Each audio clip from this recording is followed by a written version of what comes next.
What's up, family? This is your man, not your boy. Go black to Portugal. That's where I am, family.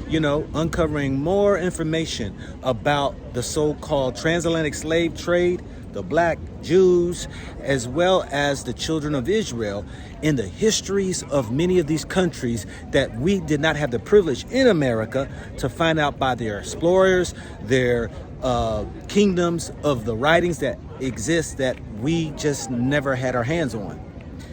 Right here behind me is the Monument of Discoveries. And this monument right here is you're going to see many men here. First, the explorer Henrik, who's in front, and all the supporting of Portugal, who began their navigation and exploring the world. As you see here, the inscriber even has here mentioning Africa as being one of the first places that they explored outside of Portugal, and was on the journey to even explore India. Now, this group of people, whether you talk about writers and painters and navigators, or supporters of military, the king, the queens, and those who are backing this, going out into the world, finding new land and discover, Portugal was the first country to enslave Africans in the 1400s, way before England, that you all think was the beginning or foundings of slavery. It was Portugal in the 1400s, almost 180 years before the Europeans of England, or the Spaniards, or Berlin, Netherlands, before their conquering colonizations of Africa. Portugal right here is the first. Now, what I want to bring out to you all is that out here, you're going to find on the ground where you're going to see that Portugal was for the apartheid in South Africa. They supported it. They had a disdain for Africans, and they was ones who helped assist in the fight to keep apartheid going. And they in South Africa were like buddies. But on the anniversary of this Land of Discovery monument, this right here, what you see, was donated by South Africa. This right here, Portugal, that many people tell you, come visit. Yeah, it's got history. You can see this monument here, and it's got a lot of history that you're going to find on the road of enslaving our people. If you can see this back here, all the way across the river, you're going to see the statue of Jesus. This is a mark of the Catholics. Many of you all don't know that the Pope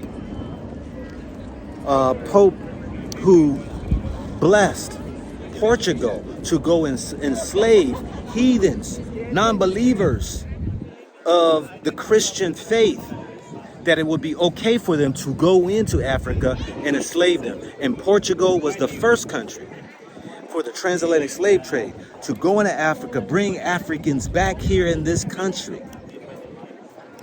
to work them on sugarcane plantations, have them as slaves in people's houses, doing the work that many people would not do. It was the Catholics, the Pope, who made that papal bull, which is a decree, a writing, that they can go ahead and do such a thing. You see a heavy influence here in Portugal of Catholics. You see their cathedrals all around. You see, the people, even the Pope was just here this past week. And everybody of the youth came around from the globe to come see the Pope.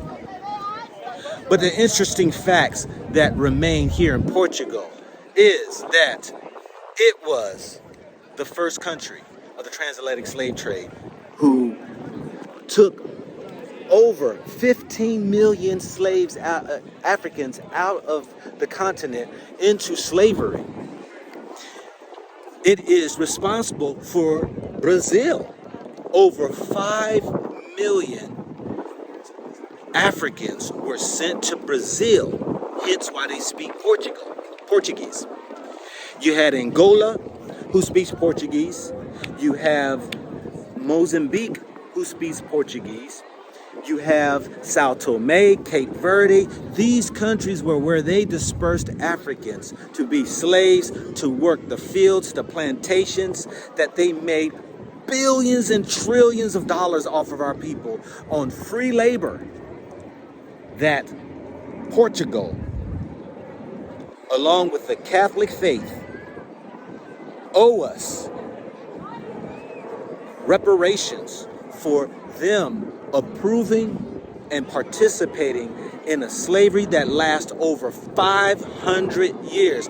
Many people talk about 400 years in the so-called Bible, and I argue with many and say, you don't know nothing about the Portuguese slave trade way before England, way before Berlin and all the other northern European countries. People don't know Portugal. This is why when I hear people talk about Portugal, they don't know and understand. They're the ones responsible who, the northern Europeans, followed suit, got involved in the slave trade, purchasing from the Portuguese at first, then navigating into Africa, getting its hands on Africans to enslave them, where it became now a group effort, which then almost 400 years later, you found many of these countries got together and created the Berlin Conference, which we all know was the carving up of Africa into the countries that we know today by these European countries.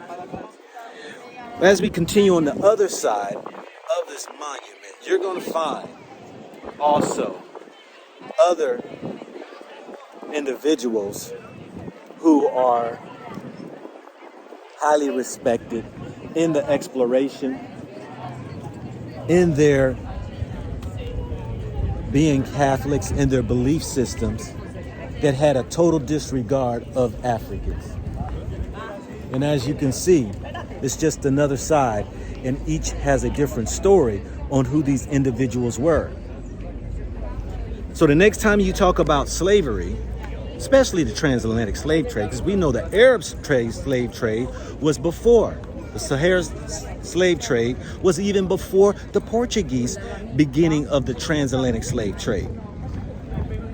But we must keep in mind that we never forget that every country who participated in slavery don't owe us an apology with lips. They owe us an apology with reparations of finances, of education, of free taxes, of having business and positioning ourselves